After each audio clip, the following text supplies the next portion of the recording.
madaxweynaha waa madaxweyne dalka waa la doorasho ku yimid doorashona ku baxaya qori ma ku baxaya siyaasiga Xuseen Maxamed Faarax oo uu dhalay Allah u naxariistay Generaal Maxamed Faarax Ciidiid ayaa sheegay in madaxweyne Farmaajo uu doorasho ku yimid doorashana uu ku bixi doono balse dagaal aan waxba looga qaadi doonin sida uu hadalka u dhigay Xuseen Maxamed Faarax oo ah musharax madaxweyne ayaa sheegay in arinta hadda taagan aan la dhihi karin khilaaf soo kala dhexgalay madaxweyne Farmaajo iyo ra'iisul wasaarihii shaqada laga joojiyay ee Maxamed Xuseen Rooble balse ay iska tahay caadooyin shaqada socota markaasi sidoo kale Xuseen Ciidiid ayaa sheegay in khilaafkan iyo cakirnaantan doorashada ay tahay mid horey loo sii filayay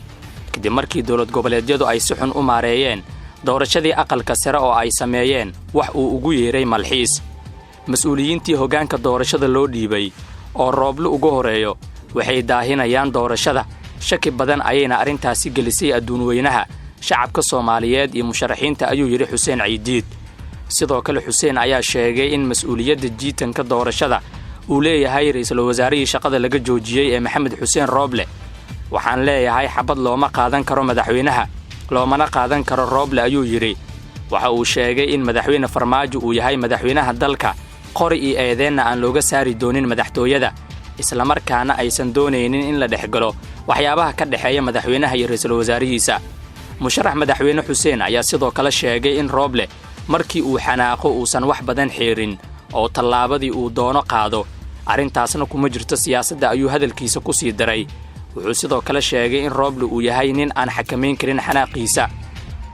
dhinaca kale taliska nabasugidda iyo sirdoonka qaranka ayaa warbixin la yaab leh ka soo saaray xaaladda Sheekh Mukhtaar Roobo Cali Abu Mansuur oo muddo 3 sano ah maxkamad la'aan u xiran nisa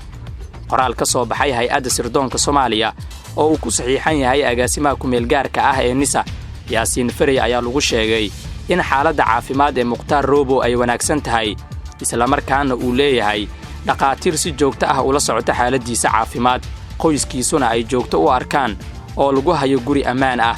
ugu dambeyntii taliyaha ayaa sheegay in sababtu uu Roobo u xiran yahay inay tahay maadaama uu ka mid ahaa xubnaha al-shabaab isla markaana uusan buuxin shuruudaha looga baahnaa dadka ka soo baxaya kooxdaasi ee isku soo dhiibaya dawladda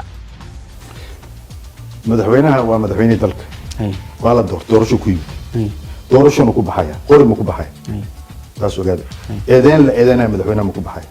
khilaaf asiga ra'iisul wasaaraha isqabtaan ma ku baxaya anaga dhaxada una labadooda waa isla shaqeynayaan madaxweynaha ra'iisul wasaarihiisa iyo laba gudoomiye baarlamaan ah aqalka sare ee ma dhexgelin maamul waay 4 sano soo shaqeynayaan ayaga isku og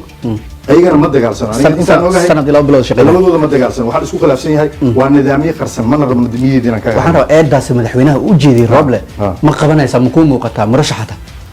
inuu doorashadii wuxuu leeyahay madaxweyne dalka waay wuxuu u arko in cadaalad ka jirto ama nidaam ka jirto inuu tallaabo ka qaado waa midii loo idmado way laba problem ay jiro daahin mas'uuliyadii loo idmaday oo ra'iisul wasaaraha ugu sareeyay daahid ee daahinayaan doorashadii qayb waa markaa oo shaki gelisay adduunweynaha iyo musharaxiintii iyo Soomaaliyeedba in doorasho ay dhici doontaba shaki ka jiro maxaa yeelay waa la jiiday doorashada yaa u sababa jiitaankaas mas'uulka ugu sareeya waxa ra'iisul wasaaraha waxa uu ah guddigii oo madashiisa maamuliyada waa isla wada leeyihiin anaga marka nidaamka waa aragnimada uu leeyahay maadaama gudoomiyii Imbagati aan ahaa xabad joojin ma jirto xabad joojinta hore u siixin saadarteed xabad lama qaadan karo madaxweynaha looma qaadan karo ra'iisul wasaaraha looma qaadan karo gudoomiye baarlamaanada looma qaadan karo